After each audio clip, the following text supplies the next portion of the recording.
সবার কমপ্লিট। এবার আমরা চলে এলাম কোশ্চেন নাম্বার 2। কি বলেছে, কি করতে হবে, কি লেখা আছে একবার ঝট করে পড়ে ফেলি।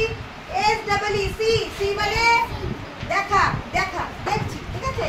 S double E C A N D and W পড়ছো না তো, পড়ো।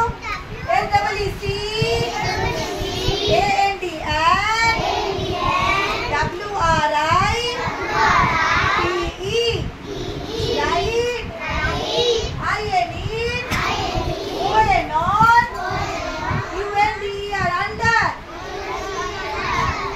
তাহলে কি করতে বলেছে? সি মানে দেখতে বলেছে, তারপরে রাইট মানে লিখতে বলেছে। কি লিখবো? তিনটে দেওয়া আছে, এই তিনটের মধ্যে যেটা হবে সেটা লিখতে হবে। কি ইন, ইন মানে কি? ইন মানে মধ্যে বা ভেতরে। ওয়েন, অন মানে কি? অন মানে উপরে, ভেরি গুড। আন্ডার মানে কি? নিচে। আমরা তাহলে তিনটের মানে জানি। এবার দেখো তিনটে ছবি রয়েছে, কোন ছবিটা কোথায় সেটা দেখে ইন হবে না অন হবে না আন্ডার হবে, যেটা হবে সেটাকে এখানে আমরা কি করব? লিখবো। এই ছবিটায় কি দেখতে পাচ্ছি?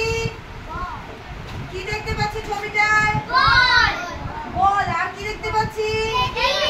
টেবিল। তাহলে টেবিলের মধ্যে বল, বলটা কোথায় আছে? টেবিলের উপরে। তাহলে এখানে কি হবে? অন। Very good. এখানে কি দেখতে পাচ্ছি? হ্যাঁ, ভেরি গুড। বলটা কোথায় আছে? নিচে। তাহলে আনসার কি হবে? ইউএনডি আর আন্ডার। এটা হলো অন, এটা হলো আন্ডার। এটা কি দেখতে পাচ্ছি? বক্স। বক্স মানে? বক্স মানে একটা বাক্স। এবার বলটা কোথায় আছে? বক্সের ভেতরে। এখানে কি হবে? ইন। Very good. বক্সের ভেতরে থাকলে আই এন ইন। ক্লিয়ার?